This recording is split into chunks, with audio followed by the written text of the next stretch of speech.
नमस्कार, मैं रहबर सी बारी। कर्नाटक विधानसभा का परिणाम जब सामने आया, उससे एक तरफ जहां भारतीय जनता पार्टी में उथल पुथल मची हुई है, तो वहीं कांग्रेस पार्टी में भी बेचैनी और चिंता है। भारतीय जनता पार्टी में उथल पुथल इसलिए क्योंकि उसको वहां पे करारी हार का सामना करना पड़ा है। जो सीटें पिछली बार उसको मिली थीं, वो सीटों को भी उसे गंवाना पड़ा है। आने वाले दिनों में 3 विधानसभा चुनाव होने हैं 3 राज्यों में, जिसमें मध्य प्रदेश, जो कि बड़े राज्यों में माना जाता है, राजस्थान और छत्तीसगढ़ में।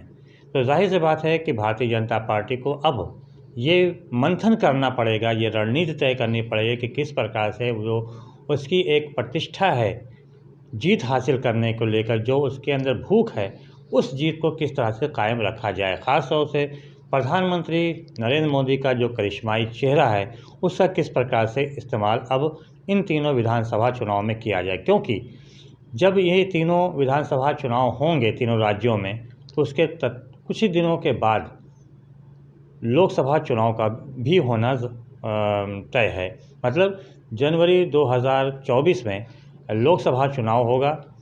भारतीय जनता पार्टी को तीसरी बार केंद्र की सत्ता हथियाने का एक और मौका मिलेगा। लेकिन उससे पहले जिस प्रकार से कर्नाटक में बुरी तरह से भारतीय जनता पार्टी को पराजित होना पड़ा है, उससे ये उथल पुथल मची है कि आखिर इस पराजय को जीत में बदलने के लिए इन तीनों विधानसभा चुनाव में क्या करना होगा। कर्नाटक की अगर बात किया जाए तो यहाँ पे सभी तरह के हथकंडे अपनाए गए। यहाँ तक कि धर्म को भी लाया गया, हिंदू मुस्लिम भी किया गया, तुष्टीकरण का भी किया गया और तमाम भड़काऊ बातें भी की गई। हालांकि वो सारी चीज़ों को जनता ने दरकिनार कर दिया और दरकिनार कर एक नया जनादेश दिया, एक संदेश दिया कि अब इससे काम चलने वाला नहीं है। हालांकि भारतीय जनता पार्टी के जो नेता हैं, अभी उनमें कोई बदलाव भी नहीं आया है और जो उनके ट्वीट हैं, जो वहाँ के हारे हुए विधायक हैं या हारे हुए मंत्री हैं, उनके जो ट्वीट हैं, उससे तो यही लगता है कि उनमें कोई सुधार आने वाला नहीं है। क्योंकि उन्होंने बाकायदा कहा कि हम अपने जो हमारी रणनीति है, हम उस पर कायम हैं, हम उसमें बदलाव करने वाले नहीं हैं। तो इससे ऐसा लगता है कि राजस्थान हो या मध्य प्रदेश हो या छत्तीसगढ़ हो, उन विधानसभा चुनाव में भी इसी तरह की रणनीति अपनाई जाएगी। लेकिन क्या जनता इसे स्वीकार करेगी, ये तो आने वाला समय बताएगा। तो ये रही भारतीय जनता पार्टी की बात। दूसरी तरफ बात किया जाए कांग्रेस पार्टी की, तो उसके अंदर बेचैनी और चिंता है कि अगर आपको याद होगा तो मध्य प्रदेश हो या राजस्थान हो, इन दोनों ही स्थान पर जब विधानसभा चुनाव हुआ था, तो इन दोनों ही स्थान पर कांग्रेस पार्टी की सरकार बनी थी। राजस्थान तो जैसे तैसे बचा लिया, लेकिन मध्य प्रदेश को बचा नहीं पाया, कमलनाथ की सरकार गिर गई थी। कर्नाटक में भी पिछले विधानसभा में कुछ ऐसा ही हुआ था कि कांग्रेस सरकार बनी थी, लेकिन बाद में कांग्रेस सरकार गिर गई और भारतीय जनता पार्टी, जो ऑपरेशन लोटस चला था, उसमें भारतीय जनता पार्टी की सरकार बन गई थी। यही हाल महाराष्ट्र में हुआ, जहां पे उद्धव ठाकरे के नेतृत्व में सरकार बनी थी, जिसमें एनसीपी और कांग्रेस पार्टी सहयोगी थे। लेकिन वहां पे भी ऑपरेशन लोटस चला और इन दोनों को बाहर होना पड़ा और भारतीय जनता पार्टी के सहयोग से एकनाथ शिंदे ने सरकार बना लिया। अब कांग्रेस पार्टी के सामने सबसे बड़ी चिंता के विषय ये है कि कहीं कर्नाटक में, हालांकि पूर्ण बहुमत है और 135 से ज़्यादा सीटें हासिल हुई हैं, इसके बाद भी ये चिंता है कि कहीं ऐसा ना हो कि यहाँ आने वाले दिनों में ऑपरेशन लोटस भी यहाँ पे सफल हो जाए और कांग्रेस को एक बार फिर से सत्ता से बाहर होना पड़ जाए। कहीं ऐसा ना हो कि भारतीय जनता पार्टी की सरकार किसी दूसरे को सरकार बना दे, जैसा कि महाराष्ट्र में हुआ। क्योंकि जिस प्रकार से मुख्यमंत्री और उप मुख्यमंत्री सिद्धरामैया जो कि बन रहे हैं और उप मुख्यमंत्री के पद पर जो हैं, इन दोनों के बीच में तकरार शुरू से थी। हालांकि आप काफ़ी हद तक दूर भी है, लेकिन चिंता का विषय ये है कहीं ऐसा ना हो, इस तकरार को बढ़ा दिया जाए और ऑपरेशन लोटस यहाँ पे कामयाब हो जाए। अब बात किया जाता है अगर मध्य प्रदेश की, तो मध्य प्रदेश में भी यही हाल है। वहाँ पे भी जो देखा जाए तो वहाँ पे भी 2 खैमों में कांग्रेस पार्टी बटी हुई है, अलग अलग पार्टियों में, चाहे वो कमलनाथ की हो, चाहे वो दिग्विजय सिंह हो या फिर अगर राजस्थान की बात किया जाए तो यहाँ पे भी अशोक गहलोत और सचिन पायलट। यही हाल छत्तीसगढ़ में भी है। तो अब सवाल ये आता है कि अगर कांग्रेस पार्टी इन जो क्षेत्रीय क्षत्रप हैं, क्षेत्रीय जो नेता हैं, अगर इनको मिला के चल पाएगी तो ही जो कर्नाटक की सफलता है इसको कायम रख सकेगी। और अगर ऐसा नहीं कर सके तो फिर कांग्रेस को हार का सामना करना पड़ सकता है।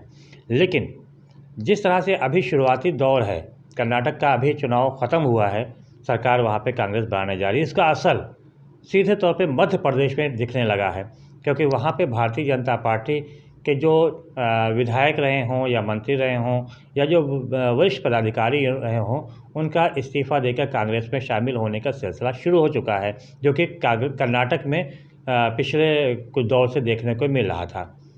अब अगर ये जैसे-जैसे करीब आएगा मध्य प्रदेश का चुनाव, तो ज़ाहिर-सी बात है कि और भी भगदड़ मचेगी। कुछ कांग्रेस से निकल के बीजेपी में जाएँगे, कुछ बीजेपी से निकल के कांग्रेस में आएँगे।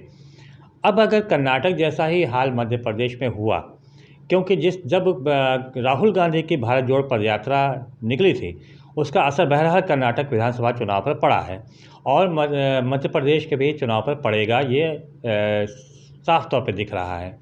तो अगर राहुल गांधी की भारत जोड़ो यात्रा वहाँ पे सफल होती है, उसका असर पड़ता है, तो भारतीय जनता पार्टी के जो खड़बड़ी मची हुई है भागने की, और वो कांग्रेस में भाग रहे हैं। और ज़ाहिर-सी बात है, वहाँ पे अगर देखा जाए तो मामा जिसे नाम से प्रसिद्ध है वहाँ के मुख्यमंत्री, उनकी जो लोकप्रियता है वो भी कम हो रही है और भारतीय जनता पार्टी ने उनको भी किनारे कर दिया है लगभग। तो ऐसे में ज़ाहिर-सी बात है कि भारतीय जनता पार्टी वहाँ पे किसे चेहरा बनाएगी? क्या एक बार फिर से प्रधानमंत्री नरेंद्र मोदी के चेहरे पे ही चुनाव लड़ा जाएगा मध्य प्रदेश में, या फिर कोई नया चेहरा लाया जाएगा? ऐसे में कांग्रेस पार्टी के सामने सबसे बड़ा ये सवाल है कि सबसे पहले तो उसे अपने बड़े नेताओं को संभालना होगा भगदड़ मचाने से, और दूसरी ये कि जो भारतीय जनता पार्टी से निकलकर कांग्रेस में आ रहे हैं, उनको क्या स्थान मिलने वाला है। यही हाल राजस्थान में है, यही हाल छत्तीसगढ़ में है। बहरहाल ये तो आने वाला वक्त बताएगा कि क्या होता है। क्या मध्य प्रदेश, राजस्थान और छत्तीसगढ़ में कांग्रेस पार्टी कर्नाटक की सफलता को कायम रख पाएगी, या फिर भारतीय जनता पार्टी कर्नाटक में की पराजय को दूर करते हुए, उसको भूलते हुए एक नए सिरे से राजस्थान और मध्य प्रदेश और छत्तीसगढ़ में अपनी जीत दर्ज कराएगी, और प्रधानमंत्री नरेंद्र मोदी का जो करिश्माई चेहरा है वो काम आएगा। और फिर अगर ऐसा होता है कि तो लोकसभा में इसका असर सीधे तौर पर देखने को मिलेगा। लेकिन यहाँ पे एक चीज़ और भी नहीं भूलनी होगी, क्योंकि अभी तो ये शुरुआती दौर है, लेकिन जैसे-जैसे ये साल करीब ख़त्म होने के करीब आएगा, वैसे-वैसे अयोध्या में जो मंदिर है, राम मंदिर है, उसका कपाट खोलने का भी मामला सामने आ ही रहा है, क्योंकि भव्य मंदिर तैयार होने वाला है और उसका कपाट खुलेगा, हो सकता है इसी साल के दिसंबर में या फिर जनवरी माह में। तो ज़ाहिर सी बात है, इसका प्रचार प्रसार ज़ोर शोर से होना ही होना है। इसका कितना प्रभाव इन तीनों राज्यों के विधानसभा चुनाव पर पड़ेगा, ये तो आने वाला वक्त ही बताएगा। आप भी देखिएगा, हम भी देखेंगे। फिलहाल रहबर सी बारी को दीजिए इजाज़त। बहुत बहुत धन्यवाद। जय हिंद, जय भारत।